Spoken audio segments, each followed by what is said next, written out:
Stewardship to Obsolescence and Preservation.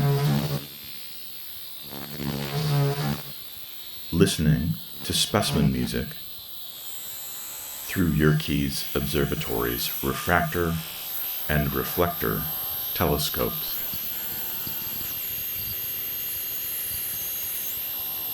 By Coppice.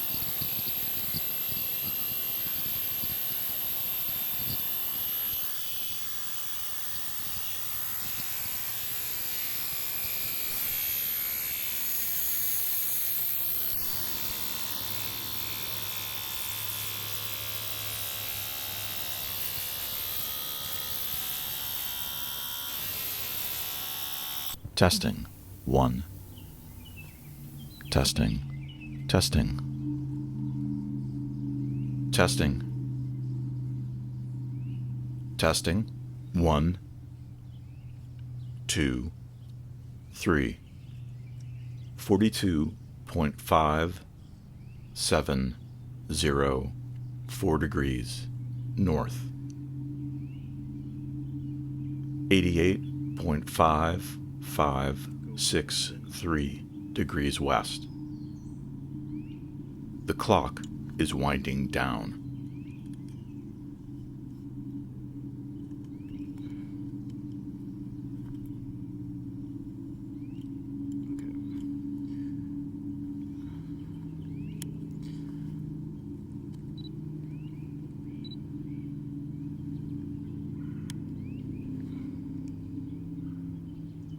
There are 88 internationally agreed upon modern constellations that dissect the celestial sphere.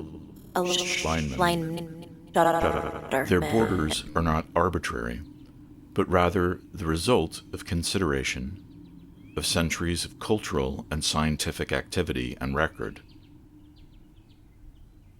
They were eventually delineated by Eugen Delaporte and ratified by the International Astronomical Union in 1930. They don't begin to limit the shapes that are seen in the night sky.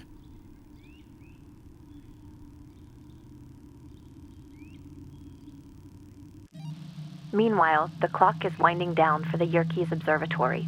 In March 2018, the University of Chicago announced that the Yerkes Observatory in Williams Bay, Wisconsin, will cease operations by October of that year. Today, Yerkes stands as a great relic of scientific history and late 19th century architecture. It is known as the birthplace of modern astrophysics and is the home of the largest refractor telescope in the world.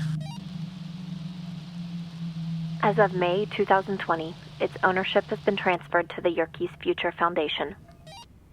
With interest in preservation and obsolescence, Coppice made 2 visits to Yerkes in May 2018 to document the sonic characteristics of its mechanical structures, all of which are fully functional. The domes rotating, the dome shutters opening and closing, the floors elevating and descending, and the telescopes changing of direction. Such sounds were captured simultaneously using binaural and parabolic microphones, a PZM OmniMic, and B-format first-order ambisonics. Visual documentation also took place using 3 to 5 cameras of different types, including DSLR, LiDAR, 360, and mobile phones. 128 years after Yerkes' founding, Coppice frames its mechanical architecture as an acoustic instrument and its documentation as a construct subject to creative processes.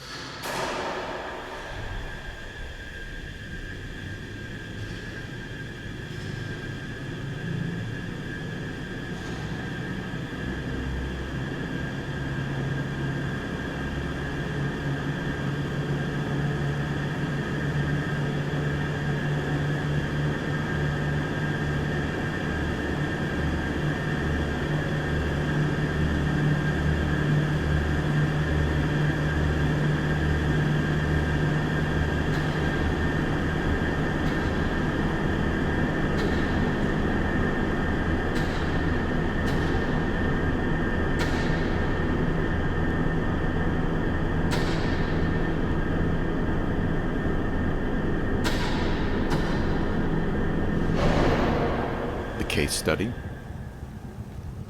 the crosstalk between sonic observation and observatory sound in an era of sensory recalibration and media disorientation.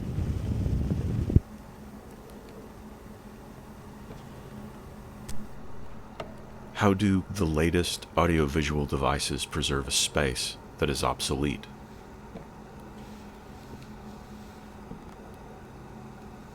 What is it to hold a mirror up to music, or to run it through a lens? Processing.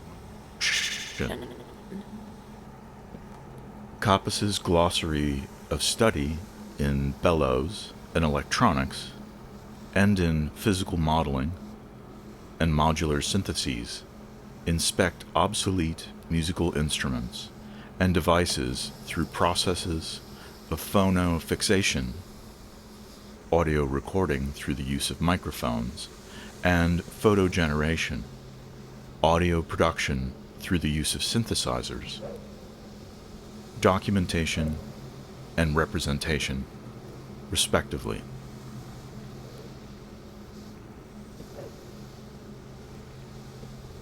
Evolving out of these experiments, its third study in phonography and fiction turns toward the devices of capture and reproduction, as they observe and transfigure architectural and temporal scales. The Yerkes Observatory being the locus of investigation. The sound of air cycling through bellowed musical instruments on your left and digitally modeled or fake air on your right. These are specimens that have been inserted into Yerkes' large, shape-shifting rooms, a sonic frame through which to listen to Coppice's refractive and reflective music. Vitality. Vacuum. A scenario in an alternate present is to wake up one day as an obsolete musician, to listen to the original music of emulated neural networks that do not know knowing, intention, air, or inspiration.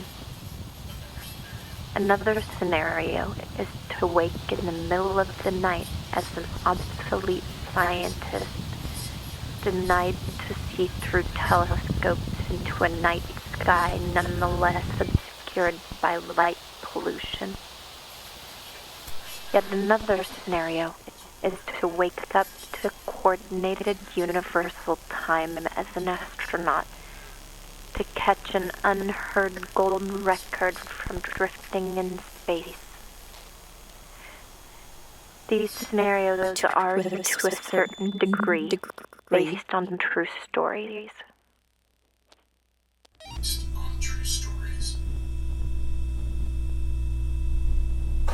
Siegfried Zielinski states that media worlds that need electricity as energy are synonymous with artificially created processes and rhythmic time.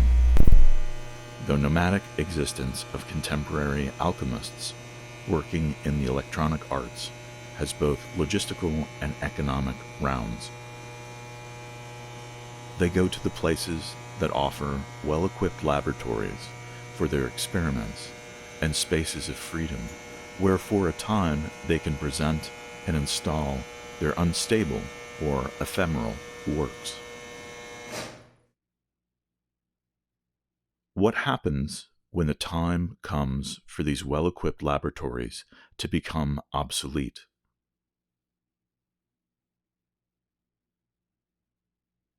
When global crises in which they are entangled negate their access, restrict their continuity, and overlook their creative becoming.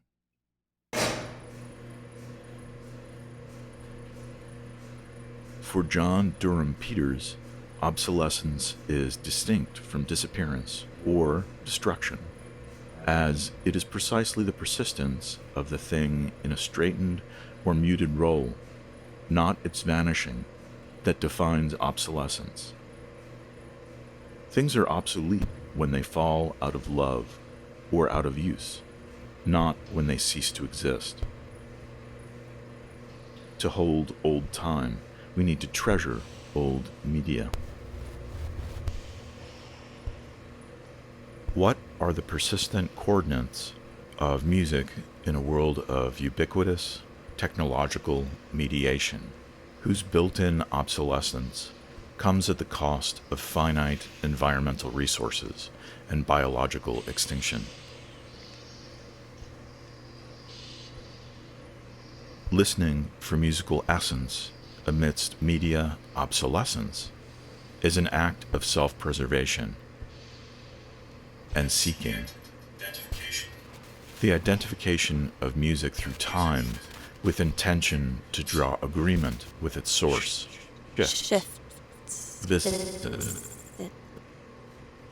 The architecture of the Yerkes Observatory contains Coppice's musical aberrations in space, shape, and time-shifting alignments. Invoking telescopes as time machines are shifting gears and shape-shifting spaces, mechanics in motion, and silent plateaus never the same twice. Specimens of bellows, tape machines, synthesizers, and telescopes are intermediated by your given choice of loudspeakers, pointing to the here and now of their listening, and to the there and then of their full dimensions in the past, in the Midwest.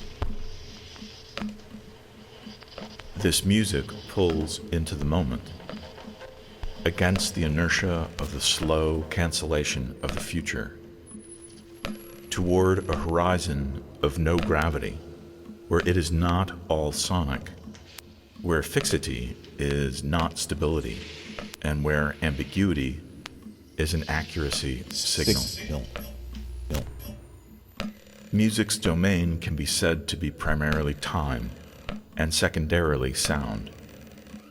The recorded musical artifact is equipped with navigational information, direction, and movement inside a perceived yet completely abstract auditory room. A sound mirage, an autonomous gestalt, which takes the realm of music further into the purely imaginative, adding an overnatural presence and an almost tactile sense of surroundings that cannot exist. Virtual nowheres building virtual somewheres as a function of the listener's perception.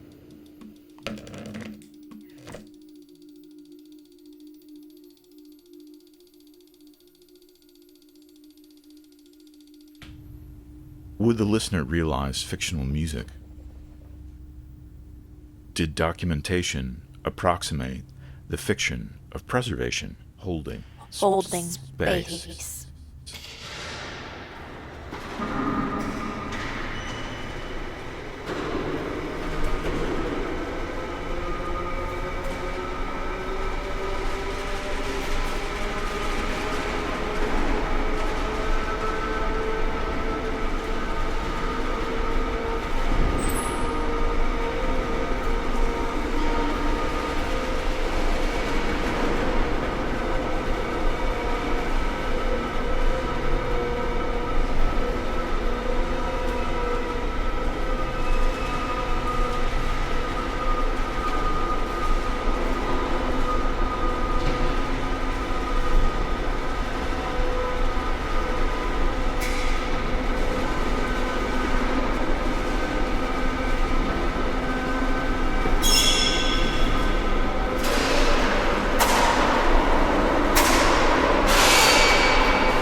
You have been welcomed into the sounds of Yerkes Technologies, a 40-inch diameter, 60-foot-long refractor telescope weighing over 6 tons, and 2 reflector telescopes in the domes they are housed in. Actual and fictional registration marks. Coppice's obsolete instruments and devices have been introduced into counterfeit models of Yerkes acoustics, others into actual resonating objects, such as a glass bell jar, an audible see-through object.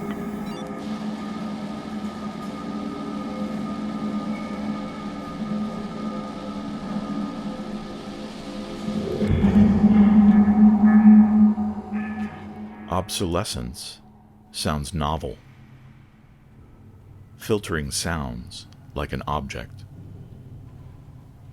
Actual and emulated sources appear to the ears as a confluence, an indistinguishable reception.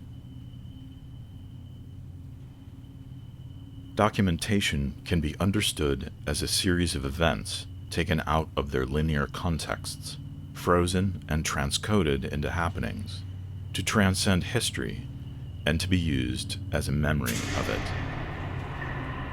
Understanding that there are infinite possible points of view to an event, Coppice performs acts of documentation using various techniques and kinds of devices simultaneously to congeal into a highly selective point of view made up of multiple technological perspectives, which, collapsed, represent the objects of inquiry, the devices of capture, and their accidents in between.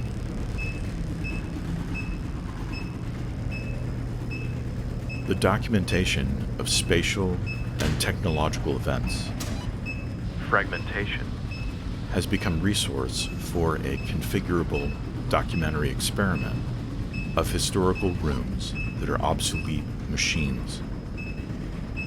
These in turn are test tubes for musical specimens whose sonic observation does not insist on a single point of view, but a ceaseless flux of auditions.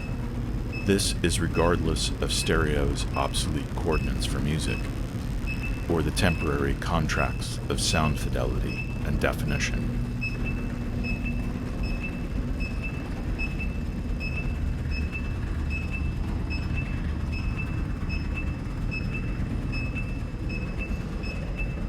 When recording, room tones may be handled separately as supervening backdrops, while in actuality they are presence inherent to places from which they are inseparable.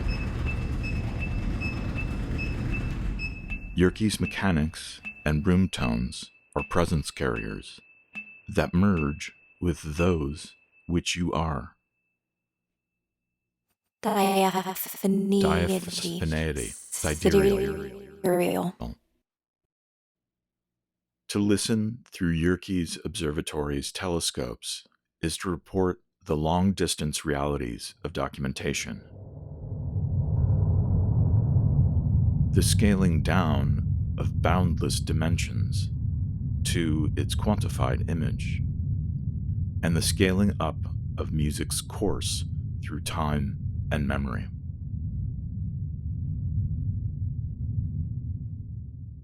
Domes opening and rotating.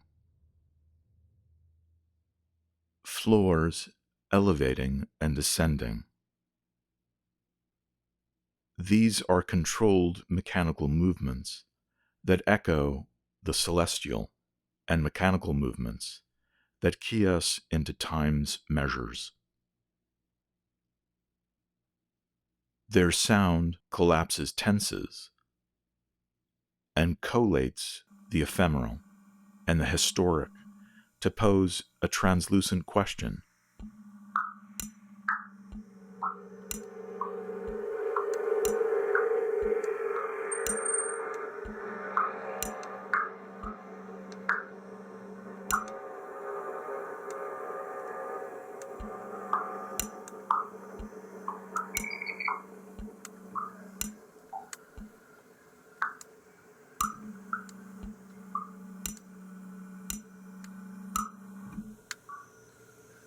Does asynchrony create fiction? And would clocks agree?